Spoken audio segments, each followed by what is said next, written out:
atau PDP Teknologi. Jadi aku mau bantu baca-bacain dulu pertanyaannya ya Kak Pipit ya Jo ya. Oke, untuk pertanyaan pertama nih, ada dari Wijaya. Kak, kalau benefit dari PDP Teknologi apa aja selain fasilitas dari bootcamp tadi? Ada jenjang karir nggak? Ini kira-kira mau dijawab dengan siapa nih? Dengan Mbak Pipit atau dengan Jojo nih kayaknya? Kayaknya mungkin ke Jojo kali ya, udah ngalamin langsung ya Jo. Boleh, boleh. Jadi ini ngomongin tentang jenjang karir ya, kalau aku dengar tadi. Jadi sebenarnya aku juga baru lulus dari PDP Teknologi belum lama nih. Jadi kalau ngomongin jenjang karir juga belum terlalu bisa jauh. Tapi dengan apa yang ilmu yang telah diberikan saat training, dengan apa yang eh, penjelasan-penjelasan yang diberikan saat pembelajaran saat jadi PDP Teknologi, itu menurut aku pembekalan yang bakal memang benar-benar kita disiapin untuk jadi seorang pemimpin di sini, karena memang di sini tuh butuh banget generasi-generasi yang masih fresh gitu loh untuk jadi seorang pemimpin. Karena kita kan namanya industri kan akan selalu berkembang tuh ya. Industri akan selalu berkembang, jadi kita tuh benar-benar akan selalu butuh generasi baru untuk eh, yang akan jadi pemimpin di suatu perusahaan yang nantinya bakal membawa perusahaan itu jadi lebih baik gitu. Jadi kalau ngomongin jenjang karir sih bagus sih, menurut aku sih jenjang karir kedepannya sih bakal bagus kayak gitu sih. Oke, mungkin tambahan sedikit ya buat Wijaya. Jadi tadi kan Jojo udah ceritain nih bahwa kita juga dipersiapkan loh sebagai pemimpin. Nah, kalau dari bagian aku nih di bagian HR, rekrutmen, aku mau bantu jelasin sedikit nih tentang jenjang karir. Kurang lebih 95% untuk pejabat di BCA Finance kita ambilnya dari internal. Jadi bisa dibayangin itu berawal dari staff. Jadi mungkin dari staff dulu, nanti teman-teman punya kesempatan nih, karena sudah dibekali banyak banget. Nah, tergantung dari teman-teman sendiri, gimana performa dan kinerjanya. Kalau oke, maka punya kesempatan juga nih untuk bisa jadi pejabat di BCA Finance. Tapi untuk kedepannya seperti apa, nanti akan lebih lanjut lagi teman-teman akan alami sendiri kalau udah mulai join di PDP Teknologi. Gitu ya teman-teman ya. Oke, thank you Jo. Lanjut lagi untuk pertanyaan berikutnya dari Andre nih. Belajar marketing dan kredit juga nggak? Ini mau dijawab dengan siapa? Dengan Pipit atau dengan Jojo? Mungkin dari Pipit dulu ya, dari bagian program. Silahkan. Belajar tentang marketing dan kredit ya tadi ya Kak Keisha Iya, ya nanya pertanyaannya ya belajar marketing kredit juga nggak? tentang dari Andre ya tadi ya yang nanya ya. Ya. Belajar juga. Jadi di sini tuh kita diajarin bukan cuman yang tadi udah dijelasin sama Jojo, kita nggak cuman belajar tentang coding atau tentang IT, tapi kita diajarin untuk gimana sih cara marketing itu jualan. Nanti kalian akan ikut marketingnya, gimana sih marketing itu ketika di lapangan, ketika menawarkan produk kita, itu seperti apa. Itu jadi kita benar-benar tahu, benar-benar merasakan feel-nya seorang jadi marketing itu seperti apa. Nanti gimana marketing itu ketika berjualan, mengurusin kredit itu seperti apa, susahnya yang tadi Jojo cerita, ketemu sama konsumen satu, untuk ngedapetin satu konsumen itu susahnya minta ampun, itu kayak gimana, itu kita yang mungkin biasanya di balik layar ya, biasanya kan gitu ya kalau ngomong ya, itu ngerasain gimana sih experience-nya. Nah, dari situ mungkin kalau apalagi kalau kalian basicnya IT, mungkin tahu nih akhirnya, oh ternyata orang marketing tuh seperti ini ya. Kalau seumpama dari IT kita nyiapin tools yang seperti ini, gimana ya nanti berkembangnya seorang marketing itu? Itu sih kalau dari training untuk pembekalan kalau kayak di marketing ataupun collection tadi seperti itu. Oke, tadi mungkin udah sempat dijelasin juga sama Jojo, sekarang dijelasin sama Kak Pipit. Jadi untuk Andre berarti belajar juga ya, jadi makin variatif nih yang dipelajarin di PDP Teknologi. Jadi nggak bagian coding aja, tapi banyak sekali yang akan dipelajarin. Gitu ya Andre. Lanjut nih, tadi ada Andre, sekarang ada Andro bertanya, kalau jadi PDP Teknologi ada ujiannya juga nggak? Jo, mungkin boleh bantu buat jawab Jo. Oke, boleh Kak Kesha. Jadi sama kayak yang aku tadi bicarain ya, terkait ujian. Itu kan tadi kan ada namanya belajar, kita belajar, kita dapetin ilmu. Nah, kita kan nggak bakal tahu nih ilmu kita tuh sedalam apa kalau kita nggak diuji gitu. Kayak sama aja kayak hidup gitu kan, kita nggak bakal tahu kita sekuat apa sih, sedalam apa sih menguasainya. Jadi kita pasti akan diuji nantinya. Nah itu nanti kita pun diuji sama atasan-atasan yang udah benar-benar udah senior di sini. Jadi benar-benar kalau menurut aku ya, dengan keadaan seperti itu kita tuh benar-benar kayak udah disiapin banget buat gantiin mereka yang nantinya mungkin bakal butuh generasi penerus sebagai pemimpin kayak gitu loh. Kita benar-benar waktu itu diuji. Jadi marketing tuh kayak gimana sih? Apa sih yang sebenarnya terjadi di dunia marketingnya BCA Finance?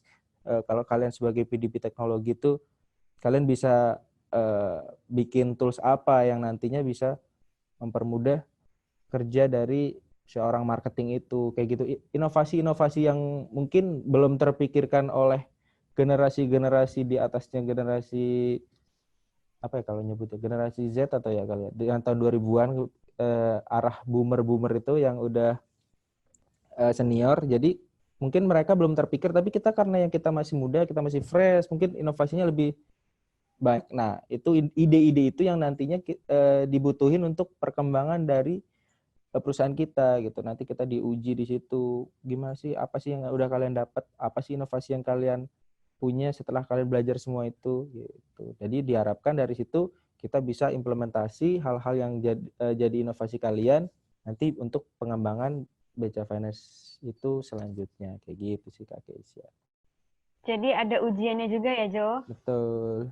Oke, lanjut. Oke, tadi ada yang nanya juga nih tentang APPI, training APPI ini dari Gunawan. Mau nanya terkait dengan training APPI. Mungkin yang ditanya training APPI itu apa kali ya? Mungkin nanti bisa dijawab dari Mbak Pipit dan ya? Jojo ya. Boleh, silahkan. Oke, training APPI. APPI itu sendiri kan yang aku tadi coba jelasin itu asosiasi perusahaan pembiayaan. Nah, di sini kan berarti perusahaan pembiayaan, berarti kan tidak hanya dari BCA Finance nih, perusahaan pembiayaan itu. Dari perusahaan pembiayaan tadi, itu akan memberikan pembekalan buat kita. Apa sih perusahaan pembiayaan itu? Jadi kita yang mungkin buta tentang perusahaan pembiayaan kan biasa ya, anak fresh graduate itu, apa ya perusahaan pembiayaan itu ya? Kerjaannya ngapain sih? Gitu kan biasa ya. Aku dulu juga waktu masuk ke sini juga nggak tahu tentang perusahaan pembiayaan itu apa. Setelah adanya training APPI ini baru tahu nih, oh perusahaan pembiayaan itu seperti ini. Jadi kita pun di perusahaan pembiayaan ketika training APPI ini nggak cuma untuk belajar perusahaan pembiayaan aja, tapi nanti ada pembelajaran tentang kayak materi-materi yang ada di unit-unit kerja yang fungsional di perusahaan pembiayaan itu sendiri gitu deh. Dan trainernya itu sendiri bukan cuma dari BCA Finance nih. Trainernya itu dari asosiasi perusahaan pembiayaan itu sendiri. Jadi banyak dari perusahaan-perusahaan lain yang akan memberikan materi gitu. Jadi udah kejawab tadi tentang training APPI dan mungkin ketahuan nih, wah ternyata nggak BCA Finance doang yang akan kasih training ya, Mbak Pipit ya. Betul. Oke, lanjut lagi ke pertanyaan berikutnya karena cukup banyak sekali pertanyaan kali ini. Kayaknya cukup menarik nih apa yang kita bahas. Nah, jadi mau nanya nih dari Richard, mau tanya. Tadi Richard sudah ya, sorry. Lanjut lagi ke Fahri nih. Fahri, pertanyaannya buat Mbak Pipit. Ada sistem cutting nggak sih ikut PDP ini, Mbak Pipit? Sistem cutting ya?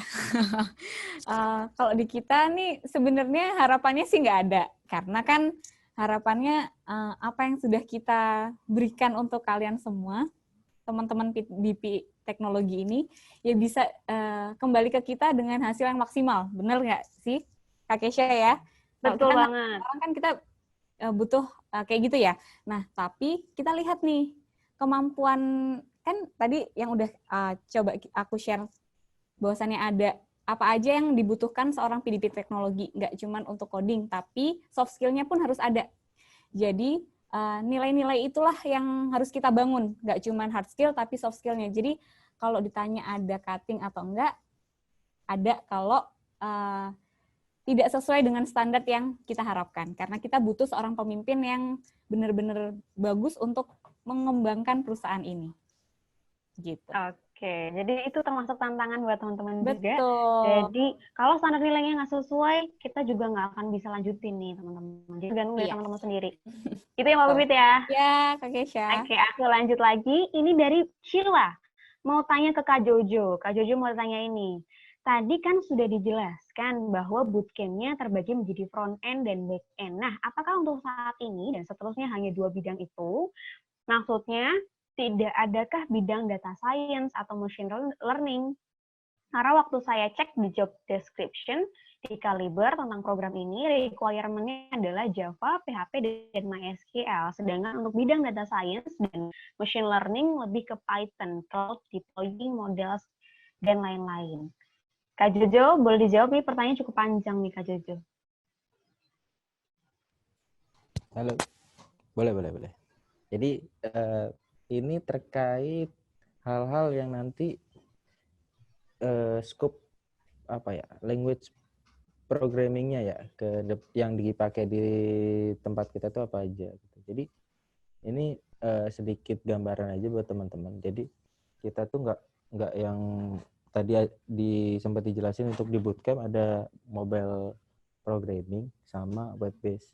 Jadi kita tuh nggak cuman 2 hal itu. Nah sebenarnya kan dari 2 hal ini kan bisa dikembangin tuh.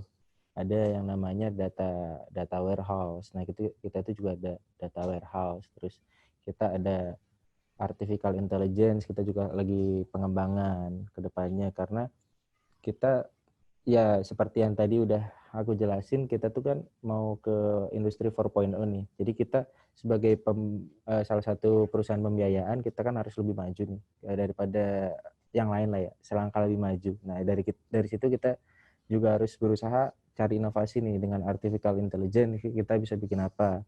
Terus dengan computer vision, terus dengan data analitik, terutama teman-teman yang suka main data. Nah kita kalau ngomongin data, kita di sini kalau mau dapetin data mah banyak. Cuman tinggal kitanya aja, kita dengan data tersebut, kita bisa olah dan dapat apa sih. Nah itu sih nanti salah satu jadi tantangan buat teman-teman untuk belajar tentang data analitik. Nah habis itu terus tentang database. Nah ini buat teman-teman yang mungkin sempat punya cita-cita sebagai database administrator, itu benar-benar di sini kesempatannya gede banget untuk jadi database administrator karena memang untuk perusahaan data itu adalah ibaratnya jadi nyawa mereka lah gitu. Jadi dengan kemampuan teman-teman yang mungkin udah bagus, di sini nanti dikembangin lagi dengan tambahan-tambahan untuk penunjang sebagai database administrator. Kita harapin dari BCA Finance juga teman-teman bisa kasih kontribusi yang lebih, kedepannya bakal membawa BCA Finance jadi lebih baik kayak gitu sih. Jadi nggak cuma yang melulu mobile apps terus web based, enggak kok. Kita di sini belajarnya banyak. Tenang aja. Oke, jadi Cila terjawab ya, pertanyaannya banyak sekali yang dipelajarin. Lanjut lagi untuk pertanyaan berikutnya. Ingin bertanya ke Bang Jojo. Bang Jo, perkenalkan saya Muhammad Guru Triyono atau dipanggil Tio. Halo Tio, ingin bertanya kepada Bang Jo. Bang, pertama kali ikut PDP, kira-kira berapa persen kemampuan codingnya? Dan apakah ada teman-teman ketika bootcamp yang belum ada kemampuan codingnya tetapi memiliki kemampuan soft skill lain dan bisa bertahan di PDP BCA Finance? Boleh jawab Bang Jo? Boleh. Jadi sebenarnya kita kan PDP teknologi nih. Kita memang dituntut, sebenarnya PDP teknologi itu bukan dituntut untuk bisa programming doang ya. Programming itu bisa dilatih asal kita tekun. Nah, yang agak susah dilatih itu dari sisi logika, teman-teman. Kita harus bisa berpikir untuk membuat suatu algoritma. Kita kan dipaksa untuk berpikir secara logis, terus menemukan suatu solusi dari suatu permasalahan nih. Nah, di situ kita kan dituntut untuk cepat menemukan suatu solusi. Nah, mungkin dari situ yang penting teman-teman punya modal untuk bisa berpikir logis, bisa berpikir kritis. Jadi nggak cuman aku harus bisa coding. Coding itu bisa dilatih kok teman-teman. Dengan kita adanya bootcamp tadi yang aku kasih tahu, itu kita benar-benar diajarin dari basic. Kita juga diasah lagi untuk berpikir logisnya, untuk berpikir logikanya gimana, mencari solusi gimana. Jadi nggak nanti terus harus harus punya kemampuan coding 50% tuh enggak. Dulu aku termasuk yang nggak terlalu nguasai banget, tapi buktinya sampai sekarang aku ada di sini, di IT BCA Finance. Tenang aja teman-teman. Oke.